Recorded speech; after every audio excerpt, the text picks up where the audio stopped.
आपका स्वागत है हमारे यूट्यूब चैनल में। हम आज के वीडियो लेक्चर में बात करेंगे टेट और सीटेट और सभी शिक्षक भर्तियों में जो प्रश्न आते हैं और सभी वनडे एग्ज़ाम, जो भी शिक्षक भर्तियों के वनडे एग्ज़ाम हैं उनमें जो भी प्रश्न आते हैं हम उनके बारे में आज चर्चा करेंगे और देखेंगे प्रश्न किस तरीके के आते हैं। साइकोलॉजी से संबंधित प्रश्न हैं तो ध्यान से देखेंगे। बिना किसी देरी ये शुरू करते हैं वीडियो। पढ़ते रहिए लगातार। अब की बार सीटेट पार 15 में से 13 क्वेश्चन आपने कर दिए, समझो आपका सीटेट पास। और जो भी भर्तियां शिक्षक संबंधित भर्तियां हैं वो आप क्रॉस कर सकते हैं इनसे। चलिए शुरू करते हैं। हमारा जो पहला प्रश्न है वो पहला प्रश्न है, कोई भी नाराज़ हो सकता है। यह आसान है, परंतु एक व्यक्ति के ऊपर सही मात्रा में, सही समय पर, सही उद्देश्य के लिए तथा सही तरीके से नाराज़ होना आसान नहीं है। यह संबंधित है, ये सीटेट 2015 में आया हुआ प्रश्न है। तो देखेंगे इसके हम एक एक विकल्प को।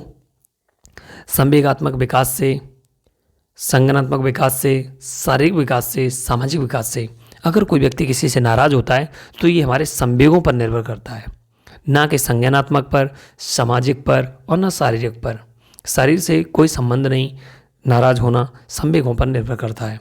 हमारा अगला प्रश्न, परीक्षा में तनाव निष्पत्ति को प्रभावित करता है। यह तथ्य निम्नलिखित में से किस प्रकार से संबंधित है? तो ये हमारा संज्ञान भावना से संबंधित प्रश्न है। हम इसको देखेंगे। तनाव विलोपन नहीं हो सकता, संज्ञान प्रतियोगिता नहीं हो सकती, निष्पत्ति चिंता भी नहीं हो सकता है। अगला प्रश्न देखेंगे हम, प्रश्न नंबर 3, निम्नलिखित में से कौन सा अधिगम को अधिकतम करने के लिए सर्वाधिक उचित है? तो भाई देखेंगे, पहला इसका विकल्प है, शिक्षिका को अपनी संज्ञानात्मक शैली के साथ साथ अपने शिक्षार्थियों की संज्ञानात्मक शैली की पहचान करनी चाहिए। ये हमारा विकल्प उपयुक्त लग रहा है और उपयुक्त है भी, यही हमारा विकल्प सही भी है। देख लेंगे। लेकिन फिर अगला भी विकल्प, शिक्षार्थियों में व्यक्तिगत भिन्नता को सहज बनाने के लिए समान विद्यार्थियों के जोड़े बनाने से कोई बच्चा ज़्यादा नहीं सीख सकता है, और वो भी व्यक्तिगत भिन्नता वाले। अधिकतम परिणाम लाने के लिए केवल एक शिक्षक की बात करता तो ये भी विकल्प नहीं हो सकता। समान सांस्कृतिक पृष्ठभूमि वाले बच्चों को विभिन्न मत से बचा जा सके, ये भी हमारा विकल्प नहीं हो सकता। इसलिए सबसे उपयुक्त जो विकल्प है वो हमारा 3 का पहला ही विकल्प हमारा सही है। अगला प्रश्न हम देखेंगे, प्रश्न नंबर 4, ब्लूम की जो टैक्सोनॉमी है उसकी पदानुक्रमिक व्यवस्था क्या है? तो हम देखेंगे, उपलब्धि लक्ष्यों के आधार पर, पठन कौशल के आधार पर, संज्ञानात्मक उद्देश्यों के आधार पर, यही हमारा विकल्प सही है। पाठ्यचर्या संबंधी घोषणाएं नहीं हो सकती, उपलब्ध लक्ष्य नहीं हो सकते, पठन कौशल भी नहीं हो सकता। हमारा सबसे उपयुक्त जो विकल्प है वो संज्ञानात्मक उद्देश्यों का होगा।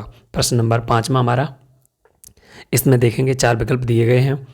पहले खाली जगह है डैश डैश करके, उसमें लिखा है, अतिरिक्त निम्नलिखित सभी संकेत करते हैं कि बच्चा कक्षा में संवेगात्मक और सामाजिक रूप से समायोजित है। इसमें हम देखेंगे जो सबसे उपयुक्त हमारा विकल्प है, हम उम्र साथियों के साथ प्रतियोगिता पर दृढ़तापूर्वक ध्यान केंद्रित करना, यही हमारा विकल्प सबसे उपयुक्त विकल्प होगा। और विकल्प जो है, क्रोध तथा हर्ष दोनों को प्रभावी रूप से प्रबंधित करना, ये मेरा नहीं हो सकता विकल्प। चुनौतीपूर्ण कार्यों पर ध्यान केंद्रित करना, ये भी नहीं हो सकता। हम उम्र साथियों के साथ मधुर संबंधों का विकास, ये भी नहीं हो सकता। हम उम्र साथियों के साथ प्रतियोगिता पर दृढ़तापूर्वक ध्यान केंद्रित करना, ये विकल्प उपयुक्त होगा। प्रश्न नंबर 6 देखेंगे हम। प्रश्न नंबर 6 के बारे में देखेंगे, सीमा परीक्षा में A+ ग्रेड प्राप्त करने के लिए अति इच्छुक है। जब वह परीक्षा में भवन में दाखिल होती है तथा परीक्षा प्रारंभ होती है, वह अत्यधिक नर्वस हो जाती है, उसके पांव ठंडे पड़ जाते हैं, उसके हृदय की धड़कन बहुत तेज हो जाती है और वह उचित तरीके से उत्तर नहीं दे पाती। इसका मुख्य कारण हो सकता है, ये सीटेट 2013 में आया हुआ प्रश्न है। इसको देख लेंगे। इसके विकल्प देखेंगे। पहला विकल्प देखेंगे, शायद वह अकस्मात संवेगात्मक आवेग का सामना नहीं कर सकती। एक कुछ समय तक हो सकता है ये। शायद वो अपनी तैयारी के लिए विश्वासी नहीं है, ये नहीं हो सकता विकल्प। परिणाम के बारे में अधिक सोचती, ये भी नहीं हो सकता। शिक्षिका ड्यूटी पर वो उसकी शिक्षिका हो सकती है, ये भी विकल्प नहीं हो सकता। सबसे उपयुक्त विकल्प है हमारा, शायद वह अकस्मात संवेगात्मक आवेग का सामना नहीं कर सकती, ये हमारा उपयुक्त विकल्प होगा। प्रश्न नंबर 7, किशोरों के संदर्भ में निम्नलिखित में से कौन सा कथन सर्वाधिक उचित है? हम देखेंगे, किशोरों के संबंध में पढ़ाई के प्रति लापरवाही रवैया नहीं हो सकता, चिंतन का मूर्त क्रियाओं में प्रदर्शित होना नहीं हो सकता, बुद्धि लब्धांक में आकस्मिक वृद्धि, ये भी नहीं हो सकता। हमारा सबसे उपयुक्त विकल्प है, संवेगात्मक प्रोत्थान की घटना बढ़ जाती है, ये हमारा सही विकल्प होगा। अगला प्रश्न नंबर 8 देखते हैं हम। पियाजे के संज्ञानात्मक विकास के चरणों के अनुसार इंद्रियगामक अवस्था अथवा संवेदी प्रेरक अवस्था किसके साथ संबंधित है? तो ये हमारा 2 से 7 साल तक के बच्चे की जो अवस्था है वो संवेदी प्रेरक अवस्था होती है। देखेंगे 2 से 7 साल तक का बच्चा क्या क्या कर सकता है। सामाजिक मुद्दों से सरोकार नहीं, तार्किक रूप से समस्या समाधान नहीं, विकल्पों के निर्वचन और विश्लेषण की क्षमता नहीं। इसलिए हमारा दूसरा विकल्प सही होगा। बच्चा 2 से 7 साल का है, अनुकरण करेगा, स्मृति और मानसिक निरूपण करेगा, इसलिए हमारा जो विकल्प दूसरा है वो बिल्कुल सही है।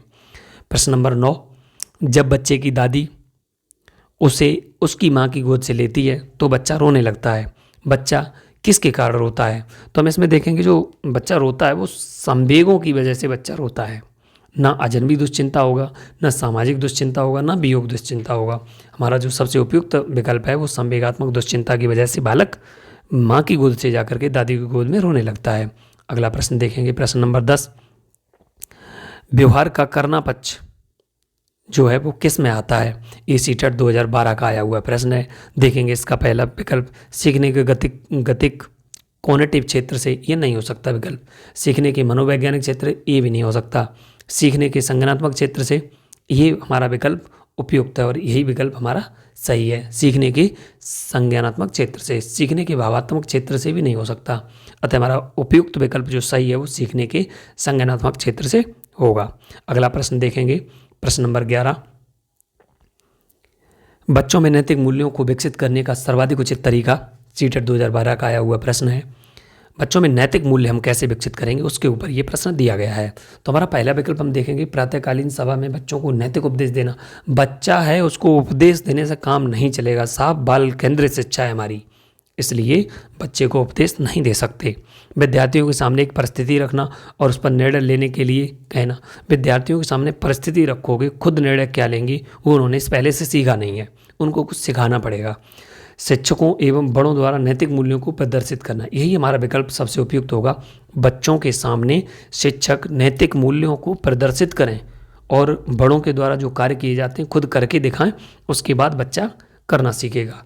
अतः हमारा तीसरा विकल्प सही है। इसमें चौथा विकल्प भी दिया गया है, विद्यार्थियों को नैतिकता और अनैतिकता के बीच अंतर सिखाना। बच्चा है, अंतर कितना सिखाओगे वो उसके पल्ले कम पड़ेगा। अगला प्रश्न देखते हैं, प्रश्न नंबर 12, संवेगात्मक विरेचन का अर्थ है संवेगों को दबाना, ये नहीं हो सकता। बहुत अधिक अवसादग्रस्त महसूस करना, ये भी नहीं हो सकता। संवेगात्मक दमन से बाहर निकलना, ये भी नहीं हो सकता। संवेगात्मक दमन को सहन करने की योग्यता को बढ़ाना, ये संवेगात्मक विरेचन का सीधा अर्थ है। इसलिए हमारा उपयुक्त जो विकल्प है वो चौथा विकल्प है। अगला प्रश्न देखेंगे हम, प्रश्न नंबर 13, जिसको 13 क्वेश्चन नंबर है। निम्नलिखित में से कौन सा बच्चे की सामाजिक मनोवैज्ञानिक आवश्यकताओं के साथ संबंध नहीं है? तो इसमें हमारा पहला विकल्प देखेंगे हम, सामाजिक अनुमोदन अथवा सराहना की आवश्यकता, ये नहीं विकल्प हो सकता। संवेगात्मक सुरक्षा की आवश्यकता, ये भी नहीं हो सकता। सामाजिक मनोवैज्ञानिक बच्चे की बात कर रहे हैं। शरीर से अपशिष्ट पदार्थों का नियमित रूप से बाहर निकलना, ये जो हमारा विकल्प है ये नहीं लिखा हुआ है, इसमें प्रश्न है इसमें नहीं लिखा हुआ है। तो हमारा जो तीसरा विकल्प है इसका कोई संबंध नहीं है साइकोलॉजी से। शरीर से अपशिष्ट पदार्थों का नियमित रूप से बाहर निकलना वो तो जो है सो वो अलग है, और ये सारे विकल्प इसमें समाहित हो सकते हैं, ये विकल्प इसमें समाहित नहीं हो सकता है। सानिध्य और संगीत की आवश्यकता, ये भी हो सकता है। संवेगात्मक सुरक्षा की आवश्यकता, ये भी समाहित हो सकता है। सामाजिक अनुमोदन अथवा सराहना की आवश्यकता, ये भी इसमें समाहित हो सकता है। लेकिन नहीं अगर समाहित होगा तो इसमें शरीर से अपशिष्ट पदार्थों का नियमित रूप से बाहर निकलना, ये नहीं हो सकता। ये हमारा उत्तर विकल्प गलत है, तीसरा।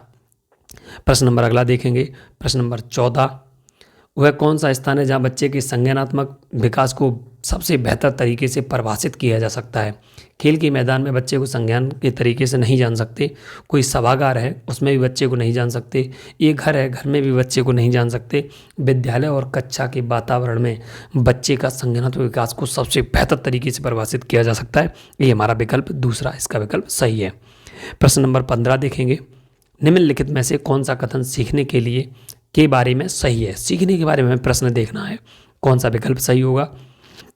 सीखना उस वातावरण में प्रभावी होता है जो संवेगात्मक रूप से सकारात्मक हो और शिक्षार्थियों को संतुष्ट करने वाला हो। बिल्कुल सही बात है, ये हमारा विकल्प यहीं से सही दिख रहा है हमें। शिक्षार्थियों को संतुष्ट करने वाला हो और संवेगात्मक और सकारात्मक रूप से सही हो। प्रभावी हो। विकल्प दूसरा गलत है, सीखने के किसी भी चरण पर सीखना संवेगात्मक कारकों से प्रभावित नहीं होता, ये गलत है। सीखना मूल रूप से मानसिक क्रिया, ये भी गलत है। बच्चों द्वारा की गई त्रुटियां संकेत करती हैं किसी तरह का विकास नहीं हुआ, अरे ये तो बिल्कुल ही गलत है। इसमें क्यों नहीं विकास हुआ? बच्चों द्वारा की गई त्रुटियां का मतलब है कि बच्चा कुछ नया सीख रहा है, इसलिए हमारा उपयुक्त विकल्प होगा सीखना उस वातावरण में प्रभावी होगा जो संवेगात्मक रूप से सकारात्मक हो और शिक्षार्थियों को संतुष्ट करने वाला हो। ये हमारा पहला विकल्प सही है। प्रश्न 15 थे, आपने कितने किए? कमेंट कर सकते हैं और कमेंट करके हमें बता सकते हैं कि आपने 15 में से कितने क्वेश्चन सही किए। अगर आपने 13 प्रश्नों का हल कर लिए हैं, 13 प्रश्नों के जवाब सही दे दिए हैं, तो आप समझ लीजिए वनडे एग्जाम के लिए साइकोलॉजी से तैयारी कर चुके हैं, लगभग तैयारी आपकी हो चुकी है। Thanks for watching, like share and subscribe my channel. We meet you in the next video and take care, good bye.